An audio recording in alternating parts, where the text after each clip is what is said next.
اہل کتاب سے اپنا دین بدل کر، اپنا مذہب بدل کر دائرہ اسلام میں داخل ہوئے تھے، ان کو اللہ سبحانہ و تعالی نے بڑے ہی احسن انداز سے یاد فرمایا ان کی نشانی یہ ہے، ان کے پاس تورات کی چند آیتیں ہیں، انجیل کی چند آیتیں ہیں، انہیں بار بار رات دن کی گھڑیوں میں تلاوت کرتے رہتے ہیں، اور تلاوت کر کے جب ایمان، اسلام، اللہ رسول کی محبت سے لبریز ہو جاتے ہیں تو یہ بے اختیار سجدے میں چلے جاتے ہیں، سجدے میں جا گرتے ہیں۔ جیسے کہ قرآن پاک میں بھی 15 مقامات ایسے ہیں جہاں پہ آقا علیہ الصلوۃ والسلام نے تلاوت کے دوران ہی ڈائریکٹ سجدہ فرمایا ہے، جنہیں سجدہ تلاوت کہا جاتا ہے۔ اس طرح کی آیات تورات میں بھی تھی، انجیل میں بھی تھی، تو جو علماء ان کو پڑھتے تھے، سمجھتے تھے، وہ بھی بے اختیار سجدے میں چلے جاتے ہیں۔ ان کے اس عمل کو اللہ سبحانہ و تعالی نے انتہائی احسن انداز میں بیان فرمایا کچھ تو ایسے ہیں، امتن قائمتن یتلون آیات اللہ، یہ اللہ کی آیتوں کی تلاوت کرتے رہتے ہیں۔ آناء اللیل، یہاں تفسیر والوں نے لکھا ہے آناء النہار و آناء اللیل، دونوں الفاظ ہیں کہ صرف رات کو ہی نہیں، رات کا اس لیے خصوصی طور پہ ذکر کیا کہ جب سناٹا ہوتا ہے، لوگ سو رہے ہوتے ہیں، تو اس وقت گہری نیند کو، آرام کو، بستر کو ترک کر کے، چھوڑ کے اللہ رب العزت کی آیات کی تلاوت کرنا اللہ کو اتنا پسند ہے کہ اللہ تعالیٰ ان کے لیے رہتی دنیا تک کا تذکرہ کرتے ہوئے قرآن میں بیان فرماتے ہیں کہ یہ وہ لوگ ہیں تو اہل کتاب، ہیں تو یہودی، ہیں تو عیسائی، لیکن اللہ کی آیتیں، اللہ کی محبت میں رات کی گھڑیوں میں تلاوت کرنے کی وجہ سے اللہ نے ان کا ذکر قرآن میں فرما دیا۔ اس ادا کی بنا پہ ہی اللہ تعالیٰ نے ان کو اسلام کی دولت اسلام کی توفیق عطا فرمائی۔ عدی بن حاتم تائی کا بیٹا تھا، اپنے علاقے قبیلہ طے کا سردار تھا، وہ مسلمان ہو گئے تو بعد میں انہوں نے پوچھا یا رسول اللہ صلی اللہ علیہ وسلم، ہم جاہلیت کے ایام میں بھی بڑے خیر کے کام کرتے تھے، اچھے کام کرتے تھے، تو ہمارے ان نیک اعمال کا ہمیں کچھ بدلہ ملے گا؟ فرمایا ان نیک اعمال کے بدلے میں ہی تو اللہ تعالیٰ نے تمہیں دین اسلام کی ہدایت عطا فرمائی ہے، تو وہ قبول ہو گئے، قبول ہوئے ہیں تو تم مسلمان ہوئے۔ تو کئی ایسے اعمال ہیں اللہ دنیا میں ہی قبول فرما لیتے ہیں، اور ان کا نتیجہ اللہ دنیا میں ہی ظاہر فرما دیتے ہیں۔ عدی بن حاتم یہ جب مسلمان ہوئے تو آقا علیہ الصلوۃ والسلام کے گھر میں انہوں نے نبی پاک صلی اللہ علیہ وآلہ وسلم کے ساتھ مل بیٹھ کے ایک سیٹنگ کرنے کی خواہش کا اظہار کیا، کیونکہ اپنے علاقے کا سردار تھا، تو حضور پاک صلی اللہ علیہ وآلہ وسلم اسے اپنے ساتھ ہی لے آئے۔ ان کا جو باپ تھا حاتم تائی، وہ زمانے کا بڑا سخی انسان تھا، دور دراز تک اس کی سخاوت کی شہرت تھی۔ تو جو اللہ تعالیٰ نے فرمایا نا وَيُسَارِعُونَ فِي الْخَيْرَاتِ، خیر کے کاموں میں جلدی کرتے ہیں، اس سے مراد بھی خدمت خلق کے کام ہے، کہ خدمت خلق کا کوئی کام ان کے ہاتھ سے نہیں جانے تھا، بلکہ جو بھی کام انسانیت کی خدمت کا، کوئی جسمانی خدمت کا، کوئی مالی خدمت کا، کوئی وقت کے لحاظ سے، کوئی اخلاقی، سیاسی، کس طرح بھی قومی اور ملی طور پہ کسی کے ساتھ تعاون ہو سکتا تو حاتم تائی بڑھ چڑھ کے حصہ لیتا، اپنے قوم کے ساتھیوں کو لے کر آگے بڑھتا۔ اس کی قسمت میں اسلام نہیں تھا، آقا علیہ السلام کے ظہور سے پہلے ہی دنیا سے چلا گیا، وہ اپنے دور کے دین پر تھا، تو اس کی آل اولاد کو اللہ تعالیٰ نے یہ شرف بخشا کہ سارے کے سارے ہی مسلمان ہو گئے۔ عدی بن حاتم بیان کرتے ہیں، یہ عدی ہے عین دال یا عدی سے، فرماتے ہیں آقا علیہ الصلوۃ والسلام مجھے لے کے گھر تشریف لے آئے، راستے میں ایک بوڑھی عورت ملی، تو وہ آپ کے پاس کھڑی ہو کے کافی دیر تک باتیں کرتی رہی، مسئلے مسائل پوچھتی رہی، آپ بتاتے رہے۔ آپ نے ایک منٹ بھی یہ نہیں کہا کہ مجھے جلدی ہے یا میں تھک گیا ہوں یا تم نے کون سا ٹائم پکڑا ہوا ہے، جہاں جی چاہتے ہو روک لیتے ہو، تمہیں کوئی پتہ ہی نہیں ہے ہمارے سٹیٹس کا، ہمارے معیار کا، ہمارے عہدے کا۔ کوئی ٹائم ہوتا ہے بات کرنے کا، کوئی ٹائم ہوتا ہے مسئلہ پوچھنے کا، کوئی ٹائم ہوتا ہے اپنے مسائل حل کرانے کا، تم ہر ٹائم جہاں دیکھتے ہو کوئی بات نہیں کی، بلکہ اس کی ساری بات تسلی سے سنی، اس کو پوری طرح جواب دیا۔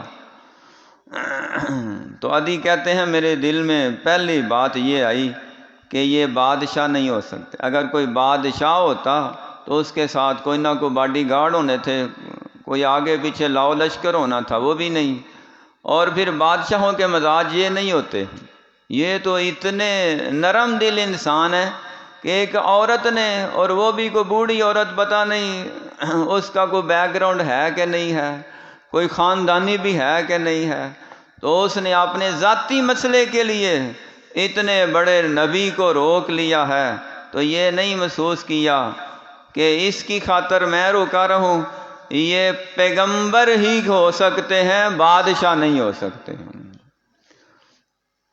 میرا دل گواہیاں دیتا رہا۔ عدی فرماتے ہیں جب میں آقا علیہ السلام کے گھر میں پہنچا تو گھر کے اندر ایک ہی تکیہ تھا بیٹھنے کے لیے، سرہانہ ایک ہی تھا، حضور پاک صلی اللہ علیہ وآلہ وسلم نے وہ میرے آگے کر دیا کہ عدی تم سردار ہو اور تم ٹیک لگا کے بیٹھو۔ میں نے کہا نہیں جی، آپ تو یہاں کے پیغمبر ہیں، یہاں کے سب کچھ ہیں، تو آپ ٹیک لگا کے بیٹھیں۔ تو جب میں نے وہاں ہاتھ لگا کے دیکھا تو وہ کھجور کا پتوں سے بھرا ہوا کوئی بہت نرم ملائم بھی نہیں تھا، کھردرا سا تکیہ ہے، اور اسی پہ آپ آرام فرماتے ہیں۔ تو آقا علیہ الصلوۃ والسلام نے مجھے کہا تم بیٹھ جاؤ، نہ میں نے ٹیک لگائی نہ حضور نے ٹیک لگائی، وہ تکیہ درمیان میں ہی پڑا رہا۔ اللہ، کافی دیر میں مسئلے پوچھتا رہا آقا علیہ الصلوۃ والسلام سے، وہ جو تورات میں اور انجیل میں لکھے ہوئے تھے آپ مجھے بتاتے رہے۔ اچانک ہی میں اٹھ کھڑا ہوا کہ میں پانی پینا چاہتا ہوں، تو میں نے جیسے ہی نگاہ اوپر اٹھائی تو چھت اتنی قریب تھی کہ میرا ہاتھ چھت کو لگ رہا تھا۔ میں نے کہا دونوں جہانوں کا سردار پیغمبر ہو اور ایک چھوٹا سا گھر بنایا ہو انہوں نے تو رہنے کے لیے کوئی بڑا محل بھی نہیں بنایا، جیسے انہوں نے کوئی 2-4 دن یہاں ٹھہرنا ہے اور پھر چلے جانا ہے۔ تو میرے دل میں ایک اور گواہی آئی کہ یہ پیغمبر ہی ہو سکتے ہیں، اور پیغمبر ہی ایسے ہوتے ہیں جن کا دنیا سے لگاؤ کم ہوتا ہے اور توجہ آخرت کی طرف ہوتی ہے۔ آقا علیہ الصلوۃ والسلام نے میرے ارادے کو بانپ لیا اور مجھے فرمایا، عدی کیا تم یہ سوچ رہے ہو کہ مسلمانوں کے پاس، اپنی طرف اشارہ خود بھی نہیں کیا، مسلمانوں کے پاس اس وقت کوئی بہت بڑا خزانہ نہیں، مال نہیں، دولت نہیں، ایک وقت آئے گا جب ہیرا علاقے سے، بہت دور دراز کا خوبصورت ترین مقام تھا، میں وہاں سے اکیلی عورت زیورات پہن کے بیت اللہ کا حج کرے گی، اکیلی واپس جائے گی، اور اس کو میلی آنکھ سے دیکھنے والا کوئی نہیں ہوگا۔ تو میں نے کہا وہ جو مضر قبیلے کے اور جنگل کے علاقے کے جو چور اور راہزن اور ڈاکو، وہ کہاں جائیں گے؟ تو فرمایا اللہ تعالیٰ ان کی نسلوں کو بھی اسلام کی ہدایت عطا فرما دے گی۔ وہ جو دین اسلام کے دائرے میں آئیں گے تو پھر یہ سارے خرافات چھوڑ دیں گے، کیونکہ آقا نے پہچان یہ فرمائی تھی کہ مسلمان ہونے کے بعد جرائم نہیں کر سکتا۔ اگر جرائم پیشہ ہی رہنا ہے تو پھر مسلمان ہونے کا کیا فائدہ؟ دائرہ اسلام میں آنے کا سب سے پہلا اور بنیادی فرق یہ ہے کہ کبیرہ گناہوں سے بندہ بچتا ہے اور ہر قسم کے جرائم پیشہ افراد سے اس کا تعلق ختم ہو جاتا ہے۔ فرمایا عدی کیسر و کسریٰ کے خزانے وہ ادھر مسجد نبوی کے اندر یہاں ڈھیر پڑے ہوں گے اور لوگ لا تعلق ہوں گے، انہیں دنیا کے مال سے غرض نہیں ہوگی۔ عدی فرماتے ہیں حضور پاک صلی اللہ علیہ وسلم یہ فرماتے رہے، میں سوچتا رہا کیا میری زندگی میں یہ وقت آئے گا؟ ایک وقت پھر آیا، کیسر و کسریٰ کے خزانے جن مجاہدوں نے، جن جرنیلوں نے اور اسلامی فوجوں نے بار بار کے مدینے پہنچائے تھے نا، ان کے اندر میں بھی شامل تھا۔ حضور پاک کی بات پوری ہو کر رہے۔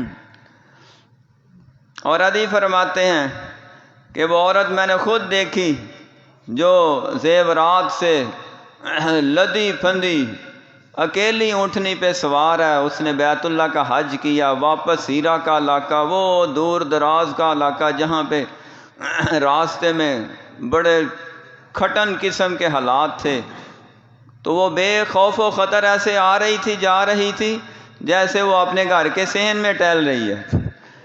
تو میں نے اسے پوچھا کہ تمہیں کوئی خوف خطرہ نہیں ہے؟ کہتی ہے جب سے دین اسلام ہمارے علاقے میں آیا ہے اس وقت سے میرے جیسی ہر عورت کو اللہ نے ہر قسم کے خطرے سے بے نیاز ہی کر دیا ہوا۔ تو میں نے اس عورت کو بتایا کہ تم نے حضور پاک صلی اللہ علیہ وسلم کو دیکھا ہے؟ کہ نہیں دیکھا تو نہیں، حضور کا کلمہ ہی پڑھا ہے۔ فرماتے ہیں میں نے حضور کی زیارت بھی کی ہے، آقا علیہ السلام نے تیرے دوارے ہی فرمایا تھا کہ وہ عورت آئے گی اور جائے گی اور کوئی آنکھ اٹھا کے نہیں دیکھے گا، آقا کی یہ بات بھی پوری ہو گئی ہے۔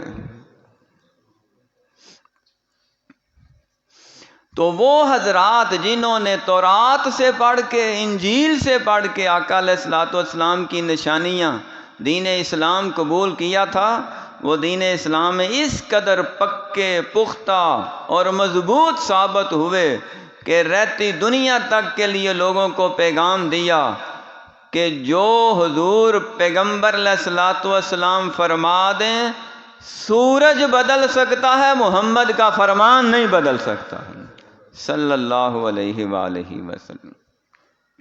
کعب الاخبار ایک بڑے عالم دین تھے، یہودیوں سے مسلمان ہوئے۔ حضرت عمر رضی اللہ تعالیٰ عنہ اکثر کعب الاخبار بزرگ عالم دین تھے اور ادیڑ عمر میں مسلمان ہوئے۔ ان کو اکثر اپنی مجلس میں بٹھا کے اپنے دور خلافت میں تو ان سے پوچھا کرتے تھے کہ تورات میں، انجیل میں کوئی قرآن پاک کے بارے میں ہے، دین اسلام کے بارے میں ہے یا حضور پاک کے بارے میں ہے تو ہمیں بتاؤ۔ تو کعب الاحبار اکثر وہ باتیں بتاتے تھے جو باتیں اللہ نے قرآن میں بیان فرمائی ہیں، محمد صلی اللہ علیہ وسلم نے اپنے فرمان میں بیان فرمائی، کہ یہ باتیں تورات میں بھی لکھی ہوئی تھی، انجیل میں بھی لکھی، زبور میں لکھی تھی، صحف ابراہیم، صحف موسیٰ میں موجود تھی۔ حضرت عمر رضی اللہ تعالیٰ عنہ نے ان سے پوچھا کہ آپ یہ بتائیں تقویٰ کس کو کہتے ہیں، تقوی کی تعریف کریں تورات کے حوالے سے، انجیل کے حوالے سے۔ تو فرمانے لگے امیر المومنین، کبھی آپ کو ایسے جنگل سے، جھاڑیوں سے گزرنا ہو جہاں دونوں طرف کانٹے دار جھاڑیاں ہو، درمیان میں باریک سا زگ زیگ رستہ ہو، تو آپ کیسے گزرتے ہیں؟ فرمانے لگے میں تو اپنا دامن بچا کے، اپنے کپڑے سنبھال کے، اپنی چادر سمیٹ کے گزرتا ہوں تاکہ کہیں کوئی کانٹا چبھ نہ جائے۔ فرمایا اسی کا نام تقویٰ ہے، دنیا میں ایسے ہی زندگی گزارنی ہے کہ کہیں ادھر سے کوئی گناہ نہ آ جائے، کہیں ادھر سے کوئی گناہ نہ آ جائے، کہیں ادھر سے کوئی گناہ نہ آ جائے، کہیں ادھر سے کوئی گناہ نہ آ جائے۔ گناہ یہ دنیا کے کانٹے ہیں، ان سے دامن بچا کے گزرنا ہی اصل میں تقویٰ ہے۔ اور جو اپنا دامن بچا کے گزر جاتا ہے اسے اللہ سبحانہ و تعالی متقی اور پرہیزگار بندوں میں شامل فرما لیتے ہیں۔ ایسے ہی لوگوں کے بارے میں تو اللہ تعالیٰ نے فرمایا تھا، یا ایھا الذین آمنوا اتقوا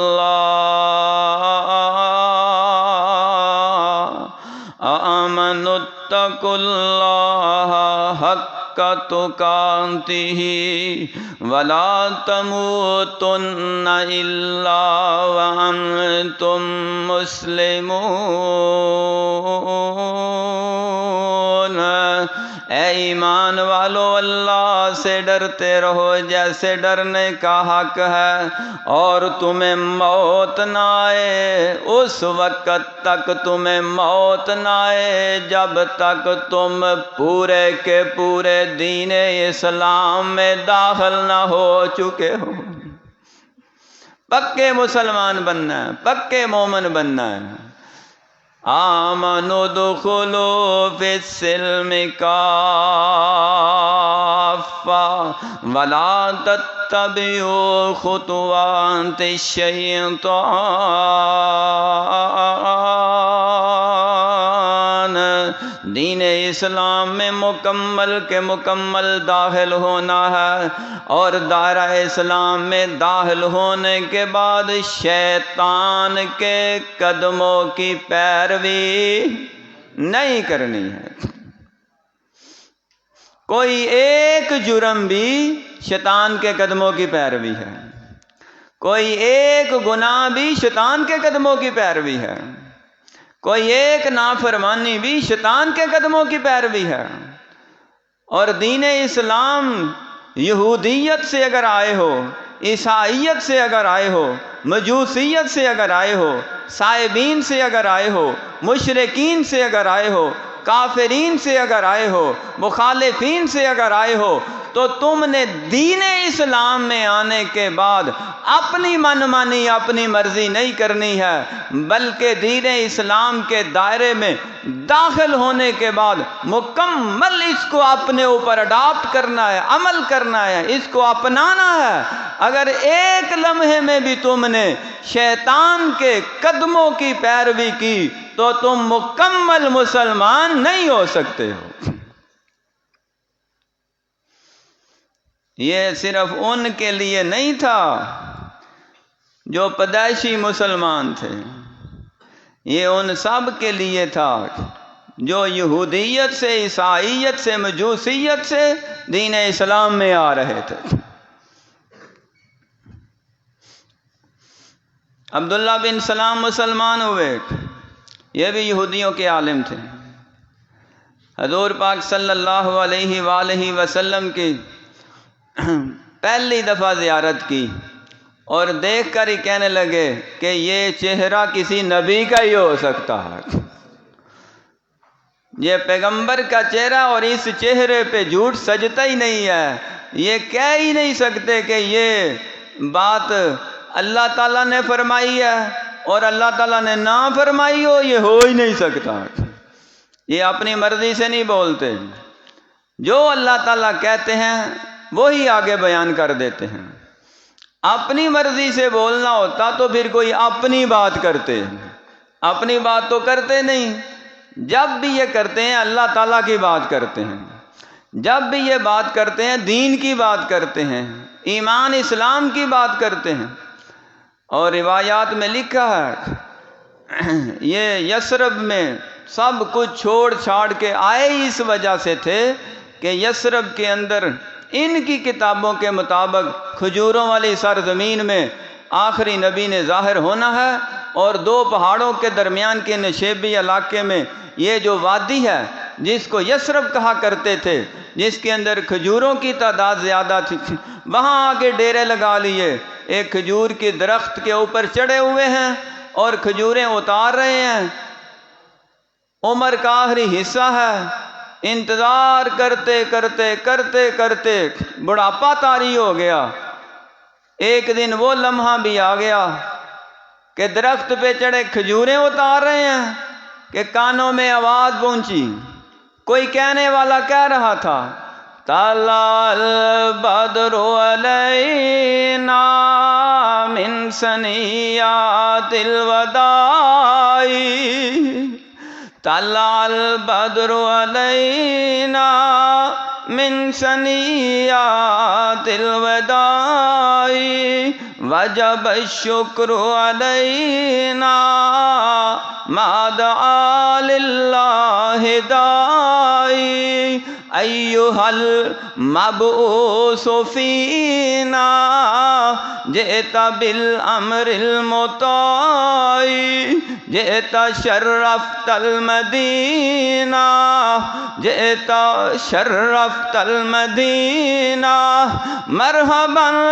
یا خیر داعی، نحن جوار من بنی نجار، یا حبذا محمدا من جاری، صلی اللہ علیہ وسلم۔ سب کہو صلی اللہ علیہ وآلہ۔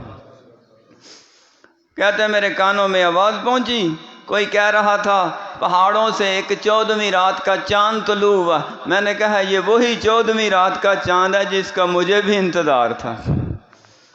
فوراً نیچے اترے، معصوم بچیوں کی آواز آئی،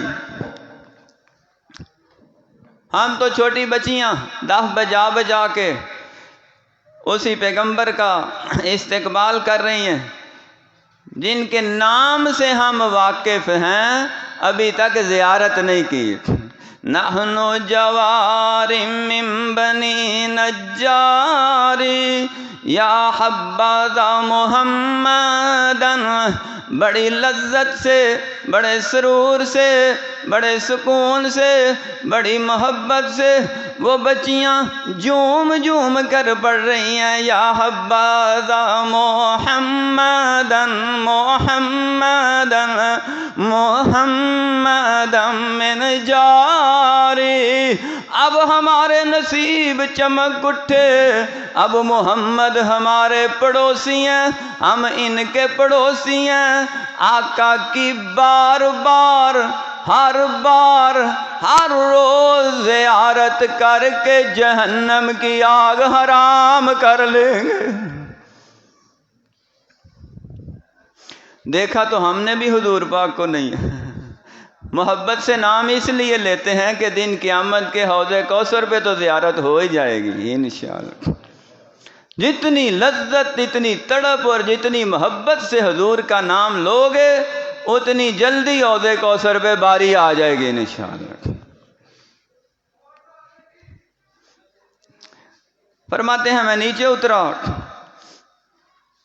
اور اس وقت آقا علیہ الصلوۃ والسلام لوگوں کو قباء کی بستی میں ایسے اکٹھا فرمایا ہوا تھا، میرے آنے میں تھوڑا ٹائم لگ گیا، تو حضور پاک صلی اللہ علیہ وآلہ وسلم لوگوں کو خطبہ ارشاد فرما رہے تھے۔ اتفاق کی بات تھی وہ جمعے کا دن تھا، اور جب آپ حضور پہنچے تو ٹائم بھی جمعے کا تھا۔ یہ قباء کی بستی میں جہاں اس وقت مسجد قباء ہے، وہیں پہ آقا علیہ السلام نے پہلا خطبہ ارشاد فرمایا۔ فرماتے ہیں دور سے میرے کانوں میں عبداللہ بن سلام رضی اللہ تعالیٰ عنہ، یہ یہودیوں کے عالم ہیں، ابھی کلمہ نہیں پڑھا، فرماتے ہیں دور سے میرے کانوں میں جو آقا کی آواز گونجی، وہ ایسے الفاظ تھے کہ ان الفاظ کے جادو نے مجھے سحر زدہ کر کے ہمیشہ کے لیے آپ کا غلام ہی بنا لیا۔ ایسے موتی پروئے ہوئے تھے۔ افش السلام،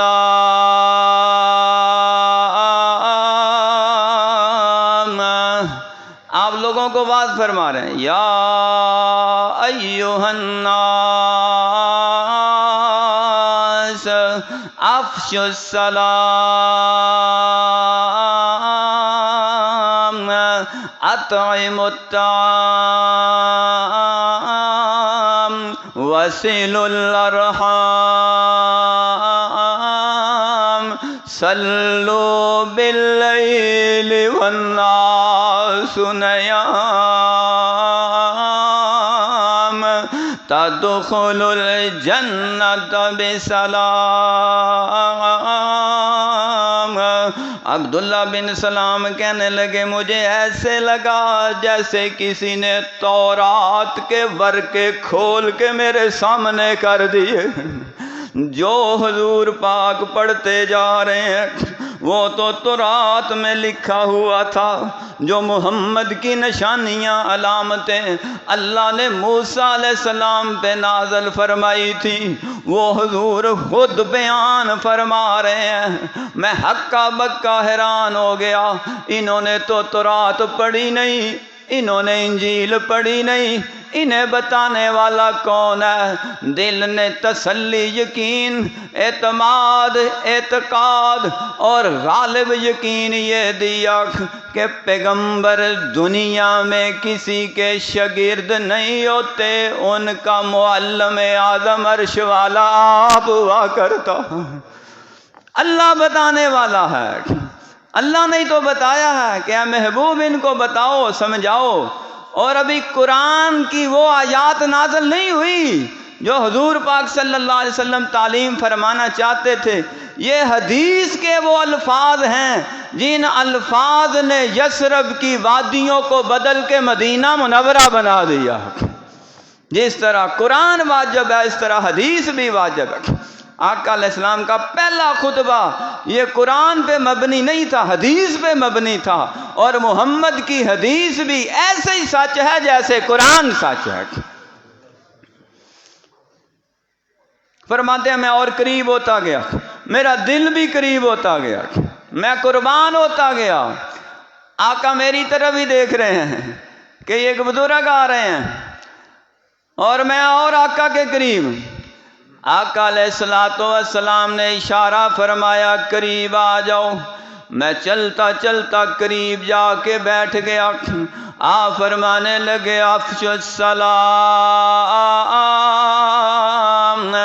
ایک دوسرے کو السلام علیکم زیادہ کہا کرو۔ فرمانے لگے میں بڑا حیران ہوا کہ یہ دین اسلام کا اعزاز اور دین اسلام کا امتیاز ہے جو دوسرے مذاہب سے الگ کر رہا ہے، کہ یہی تو وہ نکتہ ہے جس کی بنا پہ حضور کا مذہب، آقا علیہ السلام کا مذہب دوسرے مذاہب سے الگ ہو رہا ہے، کہ یہودی سلام پسند نہیں کرتے، عیسائی سلام پسند نہیں کرتے، مجوسی سلام پسند نہیں کرتے۔ یہ وہ آسمانی مذہب کے اعلان کرنے والے ہیں جن کا پہلا کلام ایک دوسرے کے ساتھ السلام ہوا کرتا ہے۔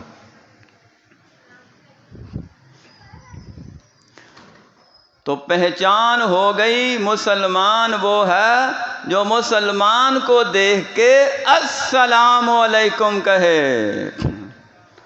اور یہودیوں عیسائیوں کا طریقہ کار کیا تھا؟ دور سے اشارہ کر دیتے، کوئی ہاتھ پنجے سے اشارہ کر رہا ہے، کوئی انگلی سے اشارہ کر رہا ہے، کوئی دونوں ہاتھوں سے اشارہ کرتا۔ مسلمان کا یہ امتیاز نہیں تھا، مسلمان کی یہ شان نہیں تھی۔ حضور نے جو مسلمانوں کو دوسروں سے الگ کیا، وہ الگ کرنے کا طریقہ کار یہ تھا، ہیلو ہیلو نہیں، بلکہ فون اٹھاؤ تو سب سے پہلے السلام علیکم کہو، وہ وعلیکم السلام کہے۔ اس کہنے سے ایک تو تمہارا فرق ہوگا کہ یہ مسلمان ہے، اور دوسرا یہ فرق ہوگا کہ اللہ تعالیٰ تمہارے کھاتے میں نامہ اعمال میں 10 نیکیاں عطا فرما دیں۔ برحمت اللہ کہو گے 20 نیکیاں، برکاتہ کہو گے 30 نیکیاں۔ یہی تک ہے، کچھ لوگوں نے الفاظ آگے بڑھائے ہوئے ہیں، وہ الفاظ حدیث سے ثابت نہیں ہے۔ والمغفرتہ جنت حلال و جنہ، یہ کوئی الفاظ نہیں ہے۔ السلام علیکم ورحمۃ اللہ وبرکاتہ، اللہ کی رحمت برکت مل گئی، سلامتی مل گئی، سب کچھ مل گیا، سلامتی ہی جنت ہے۔ فرمایا ایک دوسرے کو سلام زیادہ کرو، اپنی بات سے پہلے السلام علیکم کہو۔ اور سلام کا معنی کیا ہے؟ السلام علیکم کا معنی یہ نہیں السلام علیکم جی کر دو جو کو جائے جائے۔ السلام علیکم کا مطلب یہ نہیں کہ میں جناب بہانہ 1 نمبر ہے تو مال 2 نمبر ہے، نہیں۔ السلام علیکم بھائی صاحب، سیٹھ صاحب، چودھری صاحب، کیا حال چال ہے جی؟ ٹھیک ٹھاک ہو؟ اچھا تساں وعدہ کیتا سی پیمنٹ کرن دا، اوے اوخو یارو تے میں پھر آ جائے۔ سلام کا مطلب یہ نہیں، سلامتی کا مطلب یہ ہے کہ نہ مجھے تجھ سے کوئی نقصان ہوگا اور نہ تجھے مجھ سے کوئی نقصان ہوگا، ہم ایک دوسرے کو نقصان نہیں پہنچائیں گے، ایک دوسرے کا فائدہ کریں گے۔ سلامتی کا معنی یہ ہے۔ السلام علیکم کہہ کے اگر ایک دوسرے کا نقصان کرنا ہے نا، تو پھر یہ خالی منہ کے الفاظ ہیں، نہ ثواب ملتا ہے، نہ اجر ملتا ہے، اور نہ ہی اسلام مضبوط ہوتا ہے، بلکہ ممکن ہے اگر تم نے اس سلام کو، السلام علیکم کو ڈال بنایا ہوا ہے نا، تمہارے لیے گناہ کا سبب بن جائے۔ فرمایا ایک دوسرے کو سلام زیادہ کرو، کھانا ایک دوسرے کو کھلایا کرو۔ اپنے دوستوں کو، رشتہ داروں کو تو اپنے مطلب کی خاطر سارے ہی کھاتے کھلاتے رہتے ہیں، بے لوث بے غرض، صرف دین اسلام کی بنیاد پہ، انسانیت کی بنیاد پہ، خدمت خلق کی بنیاد پہ کسی کو کھانا کھلانا، اچھا درمیانہ بہترین جس طرح کی ہمت توفیق ہے۔ آقا علیہ السلام نے یہ وہ دعوت تھی، یہ وہ پیغام تھا جو سب سے پہلے مدینہ منورہ پہنچ کے آپ نے اعلان فرمایا ایک دوسرے کو کھانا کھلایا کرو۔ اور یہ اس قدر دسترخوان وسیع ہوا کہ برکت کی دعا کی، 2 کا کھانا 4 کو، 4 کا 8 کو، 8 کا پوری جماعت کو کفایت کر جاتا تھا۔ دل بڑا ہونا چاہیے، دل وسیع ہونا چاہیے۔ فرمایا تم ایسا کرو، صلہ رحمی کیا کرو، جو رشتے تم سے توڑتے ہیں ان کو جوڑا کرو، جو تم سے ناتا تعلق ختم کرتے ہیں ان کو آپس میں ملاؤ، اور چوتھا کام یہ کرو، صلو باللیل والناس نیام، رات کے وقت اٹھ کے اللہ تعالیٰ کی عبادت کیا کرو۔ 4 کام تم کرو، السلام علیکم زیادہ کہا کرو، کھانا ایک دوسرے کو کھلایا کرو، صلہ رحمی ہمدردی کیا کرو، اور رات کو اٹھ کے نماز تہجد پڑھا کرو۔ فرمایا 4 کام تم کرو، اللہ تعالیٰ تمہیں 4 جمع 4 8 جنتوں کا مالک بنا دیں گے۔ یہی وہ علامتیں تھیں، وہ نشانیاں تھیں جو اہل کتاب کے اندر اللہ تعالیٰ نے بیان فرمائی تھی، یؤمنون باللہ والیوم الآخر یأمرون بالمعروف ینہون عن المنکر ویسارعون فی الخیرات، یہ ہر خیر کے کام میں حصہ لینے والے، اچھی بات کا حکم دینے والے، بری باتوں سے منع کرنے والے، اولئک من الصالحین، نیکوکار بننے کا بہترین نسخہ یہی تھا۔ تو عبداللہ بن سلام رضی اللہ تعالیٰ عنہ فرماتے ہیں آقا کا یہ میں ایک خطبہ سن کے ہمیشہ کے لیے آپ کا غلام ہو گیا، مسلمان ہو گیا۔ ایک خطبہ سنا، ہم کتنے خطبے سنتے ہیں، بچپن سے سنتے آ رہے ہیں، اور اگر ہماری عادتیں وہی کی وہی ہیں تو پھر سمجھیں نہ سننے کا کوئی فائدہ نہ سنانے کا کوئی فائدہ ہے۔ اپنی حالت پہ غور کریں، جہاں جہاں فالٹ ہو، جہاں جہاں کمی ہو، جہاں جہاں کچرا ہو، اس کو نکالنا چاہیے۔ گاڑی کے اندر کہیں کچرا پھنس جائے نا، تو جب تک وہ صحیح نہ کر لیں گاڑی نہیں چلتی۔ اپنے جسم کے اندر کوئی بیماری ہو، اس کو اٹھا کے باہر پھینک دیں، اور اگر کوئی گناہ کی بیماری ہے اس کو اپنے جسم سے اکھاڑ کے باہر پھینک دیں، وگرنہ وہ بیماری کینسر کی طرح لگ کے تمہارے جسم کو بھی ضائع کر دے گی، نیک اعمال کو بھی ضائع کر دے گی۔ اللہ تعالیٰ سمجھنے کی اور عمل کرنے کی توفیق عطا فرمائے۔ وما علینا الا البلاغ المبین۔